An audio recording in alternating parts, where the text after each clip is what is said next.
जैसे 0 का वर्ग कितना होता है? 0 0 का वर्ग मतलब 0 को 0 में गुणा करेंगे कितना आएगा? 0 होता है। 1 का वर्ग कितना होता है? 1 का वर्ग 1 ही होता है। मतलब 1 में 1 का गुणा करके कितना आता है? जल्दी करो, है ना? 1 आता है। 2 का वर्ग कितना होता है? 2 × 2 2 दूना 4। 3 का वर्ग 3 तिया 9। 4 का वर्ग 4 चौक 16 का सिखाया था ना। 5 का वर्ग 25 और 6 का वर्ग 6 का वर्ग 36 और 7 का 49 और 8 का 8 आठी 64 और 9 का 99 81 और 10 का 100 और 11 का 121 11 × 11 121 20 तक कर देते ना, ताकि आराम से आपको दिक्कत नहीं आएगी। वर्ग 11 21 और 12 का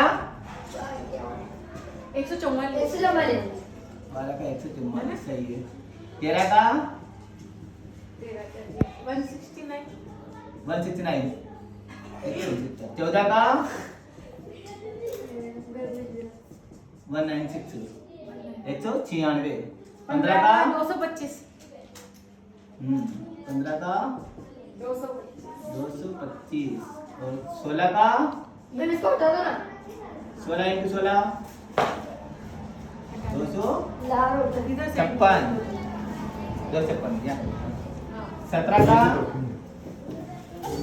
17 × 17 अरे इधर ही 289 18 का हाँ बस 324 और 19 का 361 और 20 का और लिखो आगे। ठीक है 30 तक आगे। ठीक है 20 तक लिख लिए इनको। हाँ अब ये देखेंगे भाग शगुन क्या करना है। पीछे से दो दो जोड़े बनाना। ये 2 अंक के ये 2 अंक के मान लो यहाँ 1 अंक होता था मतलब 1 0 लगा देते हैं। अब इसमें 31 है। अब यहाँ काम करेगा अपने ये 1 4 9 16 25 36 ज्यादा हो गया। अपने 31 चाहिए तो 36 कैंसिल करके क्या लेंगे 25 ले लेंगे।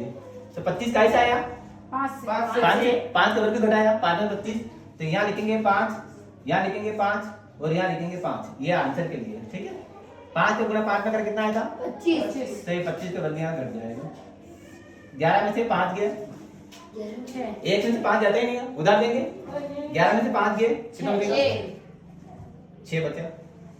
यहाँ कितना रह जाएगा 2 में से कुछ नहीं मतलब 31 में 25 गए 6 बचेगा 6 आ गया। 5 से 5 जोड़ दो कितना हो जाएगा 10। तो क्या काम किया पहले हम दोनों को गुणा करके यहाँ लिखा 25 घटाव करा तो यहाँ काय का निशान आएगा माइनस के तो 6 बचा। इन दोनों को जोड़ दिया 10 बन गया और ये 10 में होता तो पॉइंट यहाँ आ जाएगा। 36 पूरे उतरेंगे एक एक संख्या उतरेगी पूरे जोड़ा उतरेगा इसमें 36 उतरेगा तो 6 से 36 हो गया। यहाँ पॉइंट की जरूरत नहीं है 6 से 36 है पॉइंट यहाँ लग गया अपना। अब ये 10 है तो 10 का भाग इस 60 में कितने बजा रहा बताओ 10 का भाग 60 में कितने बजा रहा 10 का 10 10 दूनी 20 10 के 21 10 10 60 10 से 70 ज्यादा हो गया 10 60 6 बज रहा इसलिए 6 यहाँ लिखना है और 6 यहाँ लिखना है और 6 यहाँ लिखना है। 1 बार 2 बार 3 बार लिखना है और फिर इनका गुणा करना है 6 6 36 का 6 हंसिल 3 6 के बाद 0 बार 0 लेकिन 3 हंसिल 3 लिखना पड़ेगा। जब 0 आता है 36 पूरा लिखना है 6 36 और 6 का 6 माइनस करेंगे क्या बचेगा कुछ नहीं। एक तो 6 और 6 कितना हो जाएगा 112। आंसर ये वाला है कि ये वाला है 5.6 तो 5.6 जो है आंसर है।